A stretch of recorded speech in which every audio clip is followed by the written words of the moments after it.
ce grand verset, en 1 Corinthiens chapitre 6, verset, ces deux grands versets, 1 Corinthiens chapitre 6, verset 9 et 10, lisez ce verset.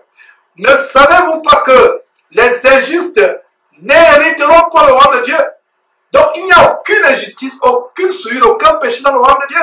Ne savez-vous pas que les injustes n'hériteront pas le royaume de Dieu? Ne vous y trompez pas. L'apôtre Paul, inspiré par le Saint-Esprit, dit, ne vous y trompez pas. Ne laissez aucun passage vous tromper. Même votre épouse doit vous tromper. Même vos enfants, même vos parents. Ne laissez personne vous tromper. Je répète, ne savez-vous pas que les injustes n'hériteront pas le royaume de Dieu? Le verset continue, 1 Corinthiens chapitre 6, verset 9 dit, ne vous y trompez pas, ni les impudiques, ni les idolâtres, ni les adultères, les efféminés. Vous voyez les pasteurs aujourd'hui qui se défrisent la tête comme des femmes. Ils se maquillent comme des femmes. Les efféminés, ils veulent imiter les femmes. Et nous sommes dans une génération où il y a une grande attaque contre la démasculisation des hommes et des chrétiens en particulier. Je reprends, il y a tout un agenda satanique, diabolique de démasculiniser les jeunes garçons, les hommes, et de masculiniser les femmes. C'est grave. Les femmes de plus en plus deviennent les hommes. Et quand on dit à ces femmes remplies de l'esprit d'Isabelle de ne pas enseigner, voilà l'agenda aujourd'hui. Vous voyez une femme qui enseigne la parole de Dieu. Cette femme, c'est le véritable prostituée, bordel spirituel qu'il y a sur YouTube. Avec YouTube de plus en plus, tout le monde peut avoir une audience. Et vous les voyez, et il y a la mise de prostituées, les grosses boucles, les faux cheveux sur la tête, qui cachent les abominations sur la tête, des faux cheveux, les lèvres qui brillent comme si elles avaient mangé la graisse de porc mélangée avec le sang. Elle vous enseigne. Et quand elle vous enseigne, même dans la gestuelle c'est pour montrer leurs oreilles qui ont des boucles de vanité, leurs tatouages sur comment elles sont doigtées les fossiles, comment elles ont les larges boucles, comment elles ont les greffes abominables sur la tête. Et elles enseignent. Et voilà comment elles entraînent beaucoup de personnes en enfer. Il y a tout un plan satanique de démasculiniser les jeunes garçons et de masculiniser les femmes. En d'autres termes, un projet de féminiser les hommes et nos enfants et un projet de masculiniser nos filles et les femmes en général. Donc, si vous écoutez une femme enseigner la parole de Dieu, fuyez-la. Parce que sur la base de la parole de Dieu, dans 1 Corinthiens chapitre 14, il est interdit à la femme d'enseigner. Dans l'assemblée, la femme doit demeurer dans le silence. Et de plus en plus, et c'est les choses sur lesquelles nous allons mettre l'accent, les femmes qui prennent l'autorité sur les frères qui enseignent dans les assemblées, des femmes qui regerment dans les assemblées. Ma soeur, tu as quelque chose à dire, tu as même un reproche à faire à un frère, attends la fin. Attends un moment propice. Si tu es marié, soumets la situation à ton mari, et c'est ton mari qui va voir le frère. Et si tu n'es pas marié ou si ton mari est incroyant, tu peux trouver un moment propice pour dire au frère, frère, il y a quelque chose que tu as dit ou que tu as fait, je ne suis pas d'accord avec toi, mais tu ne remboursses pas publiquement. Parce que sur la base de 1 Corinthiens chapitre, pas 1 Corinthiens, 1 Timothée chapitre 2, à partir du verset 12, lisez mes frères et sœurs, plus tard, examinez ce passage. Il est interdit à la femme d'enseigner, non seulement d'enseigner, mais de prendre l'autorité sur l'homme. Qu'est-ce que Paul dit au sujet de Timothée? Que personne ne méprise ta jeunesse. Même si celui qui te dirige dans le Seigneur à l'âge de ton dernier fils, le fait que c'est un serviteur du Seigneur, toi femme, tu dois être soumise à ce jeune. Tu ne dois pas le rembrouer. Tu ne dois pas prendre l'autorité et pire encore, publiquement prendre l'autorité. Que ce soit en privé, vous êtes deux, pire encore publiquement, aux yeux aussi de tout le monde. Ça ne se fait pas. Même si tu as raison, même si ce pourquoi tu reproches au frère est correct, tu as commis devant Dieu un grand péché. Même si les observations que tu donnais au frère sont justes et droites, tu as commis un grand péché parce que tu as pris l'autorité sur le frère. Qu'en est-il de prendre l'autorité sur le mari? C'est pour ça qu'aujourd'hui, beaucoup de femmes ont des maris qui n'arrivent pas à se convertir parce que les femmes n'appliquent pas 1 Pierre chapitre 3 à partir du verset 1, il a dit, femme, c'est par ta manière chaste de vivre réservée, soumise, que tu pourras changer ton mari. Ce n'est pas que le mari a commencé, il a A, toi tu as même dépassé les lettres qui sont après Z. Tu as inventé les lettres qui sont après Z pour te rebeller. Non. Ce n'est pas en ouvrant la Bible, en restant les versets. Tu ne peux pas enseigner ton mari incroyant. Tu ne peux pas lui tenir tête. Ce n'est pas ton comportement. Il est habitué à voir une femme rebelle, une femme insoumise, une femme récalcitrante. Aujourd'hui, il voit une femme paisible, une femme qui tient bien son foyer, qui ne passe pas le temps dans les réunions de prière et délaisse sa maison, délaisse ses enfants. Mais une femme qui soigne son mari, et c'est un danger. Beaucoup de sœurs aujourd'hui passent plus de temps dans les groupes de prière, que ce soit par Skype, que ce soit par téléphone, que ce soit physiquement, délaissent leurs enfants, délaissent leur mari. Faites très attention, mes frères et sœurs. La femme doit soigner son foyer. Même la recommandation que l'apôtre Paul inspiré par le Saint-Esprit donne aux femmes, les femmes âgées doivent enseigner aux jeunes femmes comment garder leur foyer, leur maison, leurs enfants dans la foi. Matin, midi, soir, vous êtes avec des frères et sœurs. Matin, midi, soir, quand est-ce que vous vous occupez de votre mari, de vos enfants? Et quand le mari va divorcer, vous avez dit que le diable m'a attaqué. Ce n'est pas le diable qui t'a attaqué, c'est toi qui t'es attaqué toi-même. C'est toi qui t'es attaqué toi-même. Ce n'est pas le diable. C'est vrai que c'est le diable qui est derrière, mais toi-même, tu aurais pu te consacrer. Sois équilibré. Est-ce qu'il dit que passer 24 sur 24 heures dans les prières, c'est mauvais? Ce n'est pas forcément mauvais, mais ça peut être dangereux et dévastateur pour ta famille. Si étant marié, tu ne fais pas l'équilibre. Ton mari a besoin de toi. Et c'est pour ça que le mari peut se retrouver en train d'aller avoir des copines dehors. Le mari est croyant, je dis bien. Parce que si c'est un mari chrétien, c'est une abomination. Mais un mari incroyant, qui ne connaît pas Dieu, tu passes le temps dehors, monter, descendre, etc. C'est comme les femmes dans la Bible, oisives, allant de maison à maison, apprenant et n'arrivant jamais à la connaissance de la vérité. Mes frères et sœurs, surtout mes sœurs, puisque j'ai ouvert cette parenthèse pour vous, revenons au standard de la parole de Dieu. Passez plus de temps avec vos maris, même s'ils sont incroyants, avec vos enfants. Soyez votre maison. Et si vous examinez très bien 1 Corinthiens chapitre 2, plutôt 1 Timothée chapitre 2, excusez-moi, parce que c'est le verset que je vous invite à examiner. Si vous examinez ce verset, ce chapitre 1 Timothée chapitre 2, le verset 15 nous dit, la femme sera néanmoins sauvée en devenant mère. C'est-à-dire en s'occupant, en remplissant très bien ses responsabilités, soit de mère, soit d'épouse. Ne soyez pas une pierre d'achoppement pour votre mari incroyable. Donc, je reviens sur cette femme qui, le niveau des véritables bordels spirituels sur YouTube, de se maquiller convenablement, des boucles d'oreilles qui pèsent 50 grammes, large, le diamètre étant peut-être de 20 cm aussi, viennent gesticuler devant vous là, en vous enseignant la parole de Dieu. Voilà le niveau d'Adam sur Internet. Voilà les femmes qui se sont déjà jetées vivant dans le sujet des morts et en enfer. Puis ces femmes se repentir et comprendre qu'elles doivent rester dans le silence auprès de leur mari, au lieu de faire des vidéos à longueur de journée. Pour nous qui avons cette chaîne, nous savons le travail qu'il y a derrière cette chaîne. Donc ces femmes qui passent le temps à poster vidéo et vidéo, elles s'occupent du mari quand. La preuve est que la plupart sont des lesbiennes, non même pas des maris. Et si elles sont même mariées, c'est des foyers misérables. C'est elles qui portent le pantalon. Parce que si une femme enseigne la parole de Dieu, il y a un esprit, un démon. Nous vous l'avons montré dans une émission. Il y a un démon de masculinité qui entre dans la femme, qui amène la femme à enseigner la parole de Dieu et à prendre l'autorité sur l'homme. Donc chaque femme qui enseigne la parole de Dieu a cet esprit de masculinité en elle. A cet esprit de masculinité en elle. Mes paroles peuvent être dures, mes frères et sœurs. Je préfère être dur que de vous caresser dans le sang du poil et vous retrouver dans les flammes de l'enfer éternellement. Mieux vaut être dur. Parce que nous parlons comme si elles ne comprenaient pas. Et non seulement elles sont égarées, elles égarent la multitude. Vous qui allez mettre des likes, les amener dans leurs vidéos. Voilà comment elles sont déjà jetées vivantes en enfer. Et dans le sujet de mon état vivant. Malgré le fait que l'enfer n'est pas encore ouvert, mais elles sont déjà jetées vivantes. J'espère que vous avez la sagesse pour comprendre ce que je suis en train de dire. Donc, mes frères et sœurs, s'il vous plaît, surtout mes sœurs, gardez ces paroles dans votre intelligence. Méditez ces paroles et repentez-vous au nom de Jésus-Christ. Repentez-vous au nom de Jésus-Christ.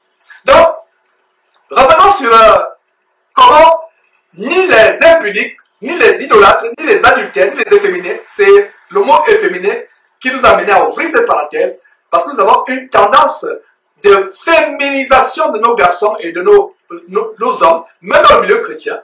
Il y a des gens, j'ai parlé des femmes tout à l'heure, il y a des hommes là qui font des vidéos, il y a un jeune homme là qui passe le temps à faire des vidéos. Quand vous voyez d'abord le chignon qu'il a, il met un foulard et un chignon. Parce que quand vous parlez la parole de Dieu, soi-disant, il peut arriver d'abord d'être en prière, de prier Dieu. Quelqu'un qui a assez la parole de Dieu, il a un chignon là, il met le chignon et sur le chignon, il y a un foulard comme une femme. Quand vous le voyez, vous voyez une demoiselle. Et il donne la morale sur les gens sur Internet. Vous voyez une véritable demoiselle, une femmelette. Vous le voyez même bien un homme. Il a les cheveux, il fait le chignon, il ajoute un petit foulard, il attache bien. Il lui manque seulement les boucles d'oreilles, le crayon de beauté sur les lèvres ou le rouge à lèvres ou sur les cils. Il lui manque seulement de mettre les faux cils. Mes frères et sœurs, vous êtes sur Jésus-Christ TV. Vous connaîtrez la vérité vous affranchira. Donc, les efféminés n'hériteront pas le royaume de Dieu. Voilà. Ne savez-vous pas que les injustes n'hériteront pas le royaume de Dieu? Ne vous y trompez pas. Ni les impudiques, ni les idolâtres, ni les adultères, ni les efféminés.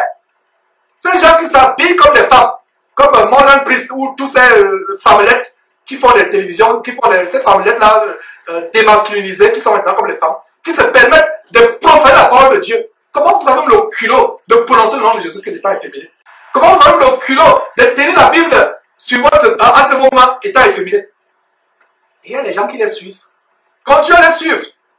Nous ne donnons pas les choses que les gens aiment. Nous donnons un évangile dur qui dérange. Mais ceux qui ont le cœur à Dieu, même si le cœur est d'abord dur au départ, ils vont comprendre, ils vont suivre le Seigneur Jésus-Christ. Pas Georges. Nous ne faisons pas les disciples. Ne me suivez pas. Ne me défendez même pas. Il y a un crassot dernièrement. Il y a eu une avalanche. Ces disciples sont venus comme des essaims d'abeilles. Ils sont venus comme des essaims d'abeilles. Ils sont venus comme des essaims d'abeilles, pulvériser les vidéos pour le soutenir sur Internet. Si quelqu'un me calomnie, comme quelqu'un qui a dit, cette chaîne abominable de Casanema, ils ont dit que j'ai tué toute ma famille. Je peux dire que j'ai gardé le silence pendant 1 an. Et plus tard, Dieu a ressuscité la famille qu'ils avaient dit que j'avais assassinée. Et quelle honte! Si la honte tuait, ces gens seraient morts. Donc, si quelqu'un parle mal de Georges, ne me défendez pas, s'il vous plaît. Même par vos commentaires sous nos vidéos ou sur Facebook, soit par les vidéos, ne faites pas une vidéo pour défendre Georges. Il y a quelqu'un qui a fait une vidéo, Georges est dans le vrai. Frère, j'apprécie, on a correspondu, tu sais de qui je parle, tu es en Côte d'Ivoire, je crois. Si tu peux m'enlever cette vidéo d'Internet, ça me ferait plaisir. Enlève cette vidéo d'Internet, je t'en supplie. La vidéo que tu as fait à savoir que Georges est dans le vrai. Non! Comme tout le monde entier me calomnie, je préfère être agréé de Dieu et non pas des hommes. L'apôtre Paul disait en Galates chapitre 1 verset 10, si je désirais plaire aux hommes, je ne serais plus serviteur de Dieu. Je m'en fous des candidatons. C'est vrai que je dois me préserver afin de ne pas être un scandale au monde, mais ce qui me préoccupe, c'est ce que Dieu pense de moi. Ce n'est pas ce que les hommes pensent de moi. Donc calomniez, s'il vous plaît, ne défendez pas Georges. Soyez les défenseurs de l'évangile de Jésus-Christ. Soyez plutôt engagés dans le combat pour la défense et la confirmation de l'évangile. Donc, revenons mes frères et sœurs, les impudiques, les idolâtres, les adultères, les efféminés, les infâmes, n'hériteront pas le royaume de Dieu. Et le verset 10 dit quoi? Ni les voleurs, ni les cupides, la cupidité, le vol, la cupidité, ni les ivrognes, ni les outrageux, ni les ravisseurs, n'hériteront pas le royaume de Dieu. N'hériteront pas le royaume de Dieu. Et ce que nous voulons aussi dans Galates, tout simplement noter pour qu'on ait du temps. Galates chapitre 5, verset 21, l'envie, l'ivrognerie, les excès de table, toutes choses semblables et tous les péchés. Lisez Galates chapitre 5, verset 20, d'abord verset 19 à 21. Les péchés charnels, l'impudicité, la fornication, l'ivrognerie, l'envie. L'envie. Envier les choses des voisins ou de vos collègues ou de vos frères. L'envie. Les excès de table. Non seulement l'ivrognerie. Les excès de table. Si vous ne sentez pas la nourriture à l'œsophage, vous ne stoppez pas. Les excès de table, les choses semblables, je vous dis d'avance, comme je l'ai déjà dit, que ceux qui commettent de telles choses, n'entreront point, n'hériteront point le royaume de Dieu. Vous voyez comment c'est difficile, mes frères et sœurs, d'entrer dans le royaume de Dieu, parce que dans le royaume de Dieu, aucune souillure ne sera tolérée, et c'est la 9e révélation que nous sommes en train de voir. Et nous avons aussi Éphésiens, terminons cette section par cela. Éphésiens chapitre 5, verset 5, notez, Éphésiens 5, 5. C'est facile de retenir, Éphésiens 5, 5.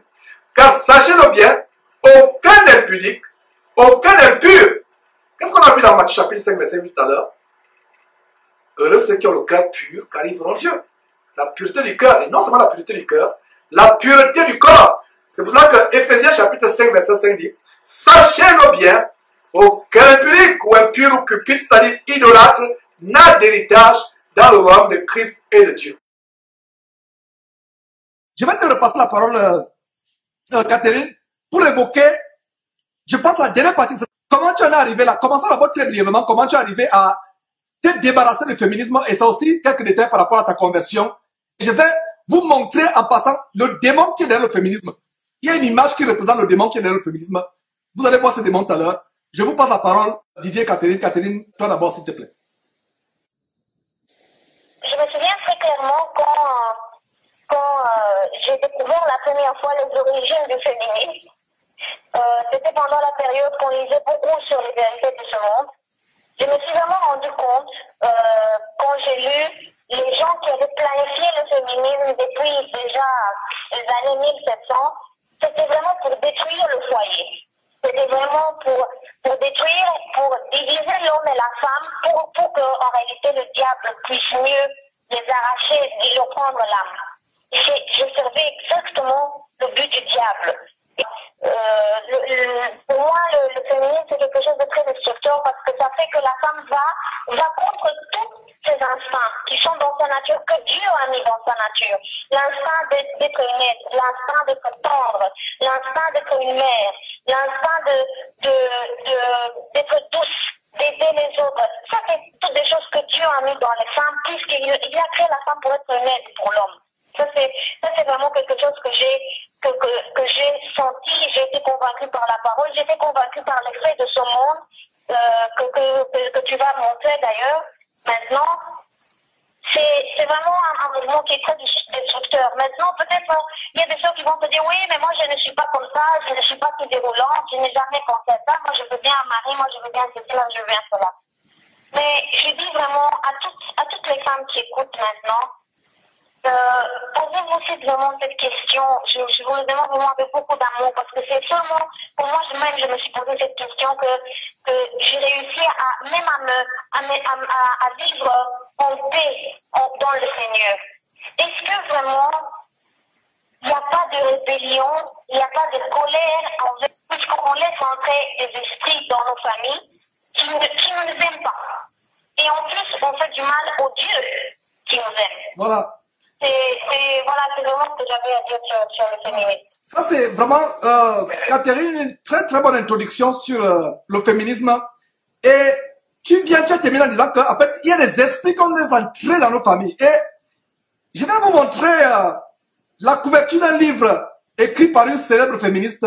Et vous allez découvrir les designers, les graphic designers, les designers graphiques qui ont fait le graphique de cette couverture ont bien exprimé le démon qu'il y a derrière le féminisme.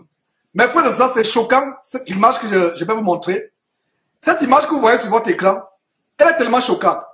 Et vous voyez en anglais, c'est Feminism Unleash Your Inner Man. Donc, relâchez l'homme en vous. Et ça, c'est la couverture d'un livre d'une célèbre féministe. Le féminisme, c'est quoi? Imaginez que vous avez un tigre. Pas un chien, pas un Doberman, pas un berger allemand, pas un pitbull, mais vous avez un tigre affamé qui est attaché et vous le lâchez en plein quartier où il y a les enfants. Oh là là! Quel carnage! Donc, féminisme, lâchez l'homme en vous. Et regardez cet homme-là, regardez la tête d'une femme qui s'ouvre, il y a quoi? Il y a l'homme. Avez-vous compris ce qu'il y a derrière? Pour ceux qui sont sur Skype, je vous donne quelques secondes pour savoir ce qu'il y a à l'intérieur de cette image. Lâchez l'homme qui est en vous. Qu'est-ce qu'il y a à l'intérieur de cette image? 5, 4, 3, 2, 1. Est-ce que du côté de la régie, quelqu'un réagit? Voilà. Qu'est-ce qu'il y a à l'intérieur? Si vous n'avez pas réagi, c'est un démon. En fait, le féminisme, c'est quoi? C'est un démon mal qui vient à la personne, de la femme. C'est un démon. Voilà, je ne sais pas s'il y a quelqu'un, je ne sais pas s'il y a, voilà, donc il y a quelqu'un qui a réagi en disant que c'est un démon. Voilà, nous avons une réponse. Voilà, quelqu'un d'autre dit le diable, voilà. Voilà, un démon, il y a des réponses qui fusent sur Skype. Et vous qui avez répondu en disant que c'est le démon, voilà, il n'y a pas meilleure illustration du féminisme. Donc, toi, mon frère, ma soeur, qui ne comprenez pas ce que c'est le féminisme, voilà, retiens cette image. Et je pense que pour vous qui avez besoin, par exemple, de poster cette photo sur votre Facebook ou de montrer aux gens ce que c'est le féminisme, en fait, un démon mal à l'intérieur de la femme se manifeste, montre à la femme qu'elle est un homme. Et aujourd'hui, ce démon se manifeste dans l'église de Jésus-Christ. Je disais aux femmes, et je continue à dire aux femmes, ça me choque de voir les femmes chrétiennes, pastoresses, évêques, révérentes, qui se comparent à Samson, qui se comparent à Moïse, qui se comparent à Paul. Oh mes frères, quelle abomination. Sœurs, cesse de comparer à Samson, cesse de comparer à Pierre, cesse de comparer à Paul. Il y a des femmes quand elles prêchent, elles parlent des attitudes mal, elles parlent des attitudes. S'il y a un endroit où le féminisme se manifeste de manière criarde, c'est bien le corps de Christ. Donc, le féminisme, voilà, c'est voilà le démon qui se manifeste. Et la personne vous montre, elle a écrit, c'est une féministe qui a écrit ce livre qui dit, relâchez le démon qui est en vous, le démon mal. En fait, c'est la masculinité. Regardez comment l'église, je m'adresse parce que la Bible dit, ne jugeons pas les gens du dehors. Les gens du dehors, Dieu les juge. Nous devons juger les gens du dedans. Les femmes pasteurs aujourd'hui enseignent la parole de Dieu parce qu'elles se comparent à Paul, parce qu'elles se comparent à Apollos, à Barnabas, à Timothée, parce qu'elles se comparent à Moïse, à Élisée, à Jérémie. Mais elles doivent se comparer à qui? Elles doivent se comparer à... Je mets le suspense pour que vous terminez. À Sarah. Elles doivent se comparer à Sarah. Elles doivent se comparer à la mère de Marie. Non, pardon, à la mère de Jésus-Marie, la Marie. Pas la fausse Vierge Marie, la vraie mère, la vraie Marie. Elles doivent se comparer à Élisabeth. Elles doivent se comparer, pardon, à Esther. Elles doivent se comparer, avoir pour modèle les saintes femmes. Et il y a un documentaire, je pense, qui suit. Je pense qu'il y a un documentaire qu'on va vous montrer justement sur mes frères, c'est un documentaire et vous allez voir une femme qui est musclée, qui muscle sa main, c'est une calligraphie. Je crois que c'est ce documentaire-là qu'on va vous montrer. Et c'est terrible.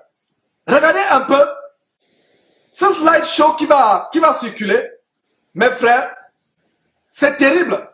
Regardez, ça c'est le symbole, ça a été pendant des années le symbole du féminisme. We can do it. Regardez une femme qui est musclée.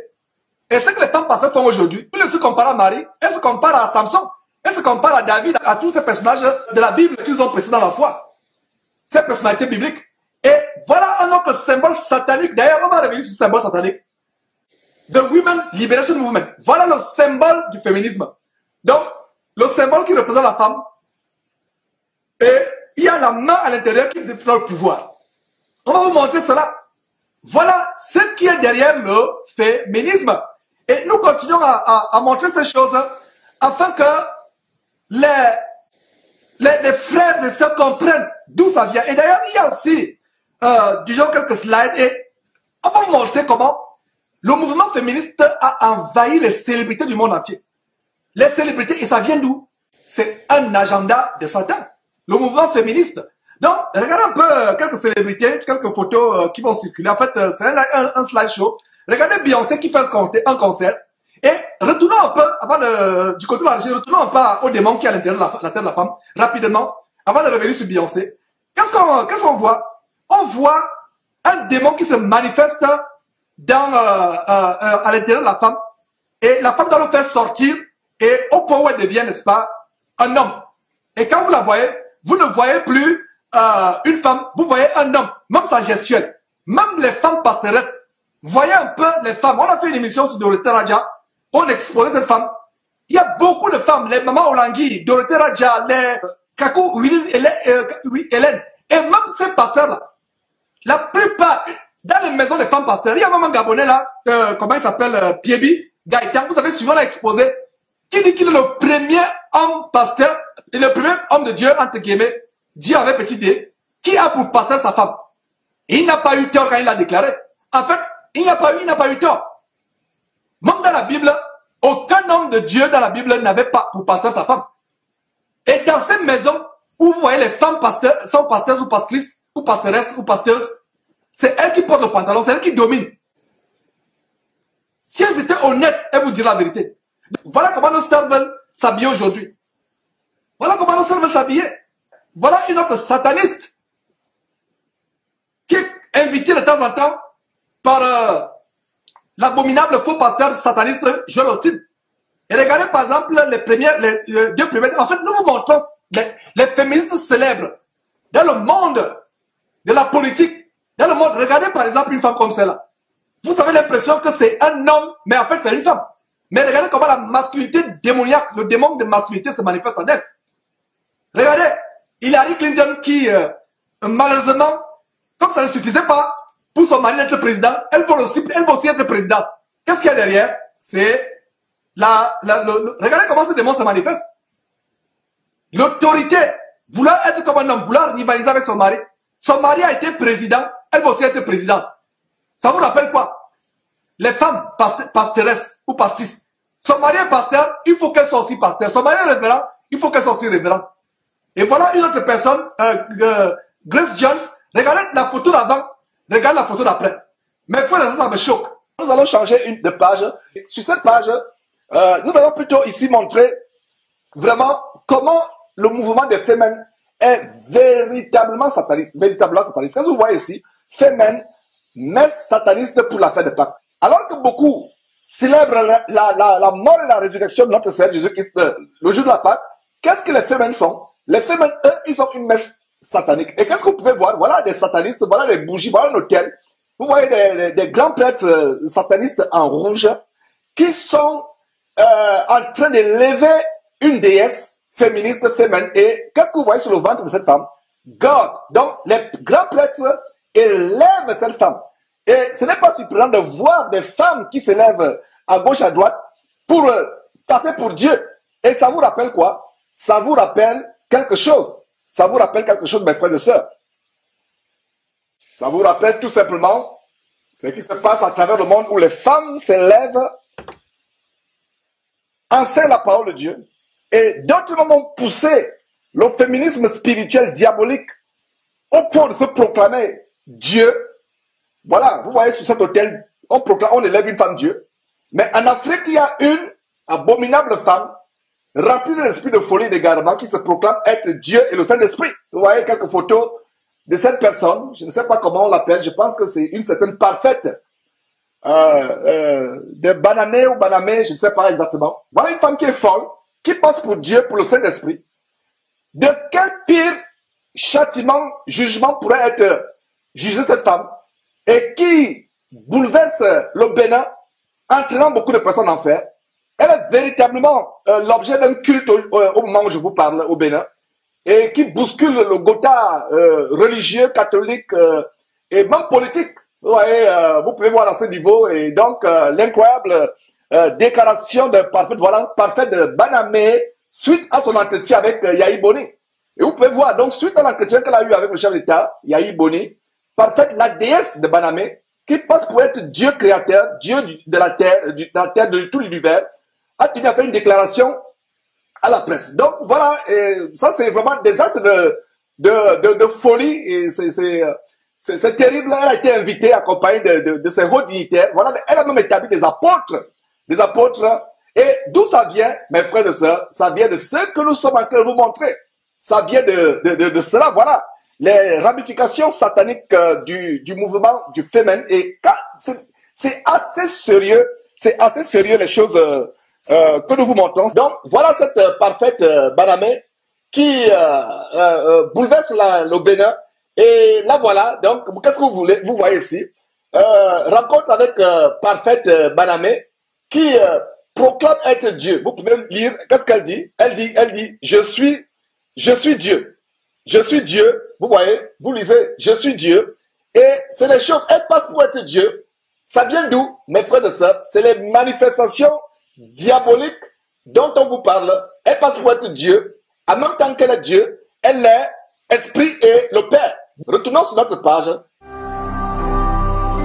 Ne manquez pas de vous abonner à notre chaîne YouTube Jésus-Christ TV, en cliquant sur le bouton s'abonner, juste au bas de la fenêtre de cette vidéo.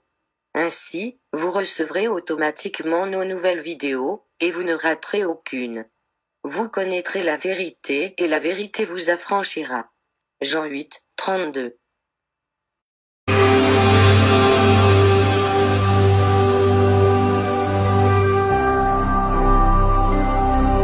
Jésus-Christ TV, vous connaîtrez la vérité et la vérité vous affranchira.